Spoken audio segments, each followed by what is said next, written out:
Saya masih bersama Ketua Dewan Etik Persatuan Survei Opini Publik Indonesia atau yang disingkat Persepi, yang juga Rektor Universitas Al-Azhar Indonesia, Profesor Asep Saifuddin. Prof. Asep, hari ini saya tahu Prof. Asep juga menjadi salah satu panelis dalam rilis yang dikeluarkan oleh Indikator. Di situ Profesor Burhanuddin juga melihat elektabilitas hari ini berdasarkan potret dari mulai 30 Desember sampai dengan 6 Januari 2024. Kita lihat sama-sama di layar ini. Kalau kita lihat elektabilitas paslon nomor 2 yaitu Pak Prabowo dan Gibran itu 45,79%. Lalu ada paslon 01 Pak Anies dan Caimin 25,47% dan Pak Ganjar dan Prof Mahfud paslon nomor 03 di 22,96%.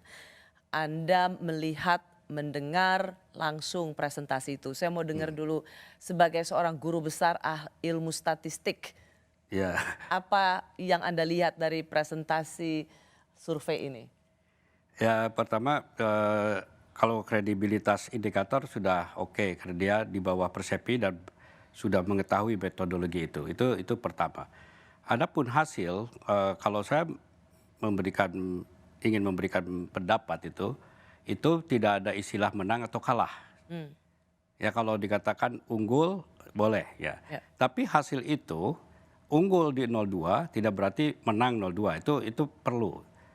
Karena keunggulan itu baru sementara, itu satu. Yang kedua dan kata unggul itu dibandingkan ya? Dibandingkan dengan yang 1-2, tapi tidak ada istilah menang kalah.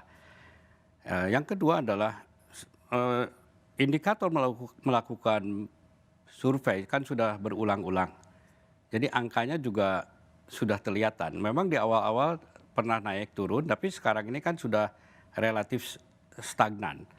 Nah itu stagnasi itu juga suatu indikator yang perlu kita kaji. Jadi dalam hal ini para pemilih mungkin sudah di situ situasinya.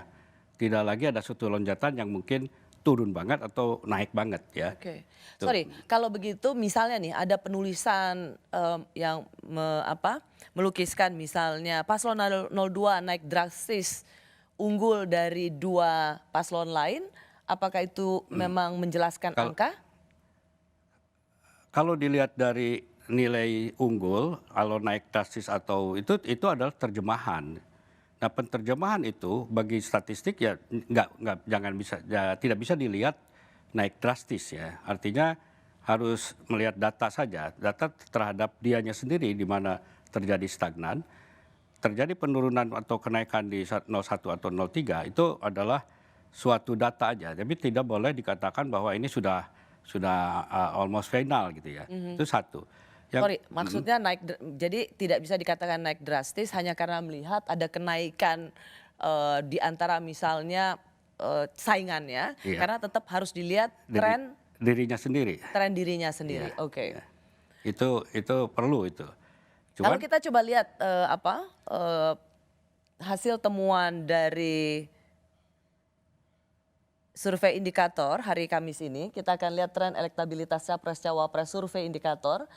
Nah, apa yang bisa kita lihat dari angka-angka ini, Prof, di layar ini?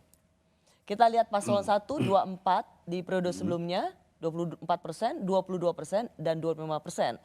Lalu paslon 2, 39,7%, 45,8%, lalu 45,79%, lalu paslon 3, 30%, 25,6%, dan 22,96%.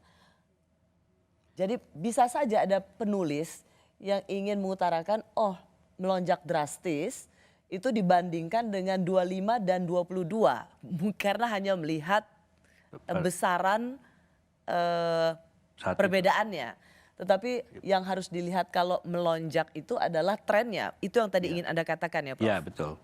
Dan juga ini kan begini, perubahan yang katakan dari 39 ke 45 itu tentu ada faktor yang menyebabkan perubahan itu terjadi. Ya memang ini kelihatan naik ya lebih dari 6% kan. Ya. Tapi kalau kita lihat lagi untuk periode berikutnya itu kan stagnan. Ya itu artinya efek perubahan di awal itu tidak diikuti oleh efek perubahan berikutnya gitu. Karena dia si 02 dalam hal ini ya, 02 dalam ini sudah kalau disebut jenuh tidak ya.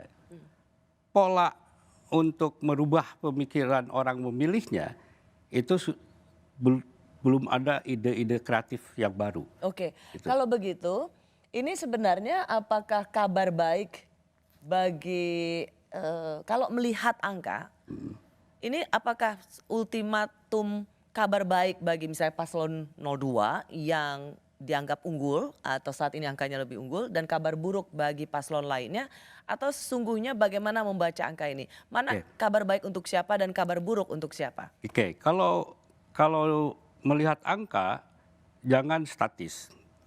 Dan tidak, kalau menurut saya apapun hasilnya tidak bisa dikatakan kabar buruk terutama.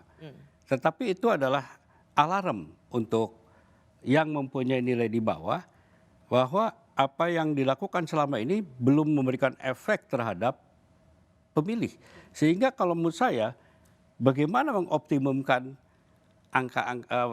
strategi-strategi berikutnya karena kita masih di bawah katakan. Begitu juga kalau yang sudah menang. Makanya saya katakan bahwa yang menang atau dalam artian yang unggul jangan merasa Pasti menang. pasti menang. Yang belum unggul jangan kecewa atau jangan khawatir karena ini masih bergerak terus. Justru harus mampu memanfaatkan data apapun ya yang di bawah ataupun di atas jangan sampai terjebak oleh dirinya sendiri yang menerjemahkan yang salah. Justru kalau nilai ini di bawah mereka harus mengoptimalkan strategi-strategi baru agar bisa meningkat. Karena hasil survei ini bukanlah final. Bukan. Baik. Dan ini kalau istilahnya di dalam statistika itu ada yang sebut dengan moving average.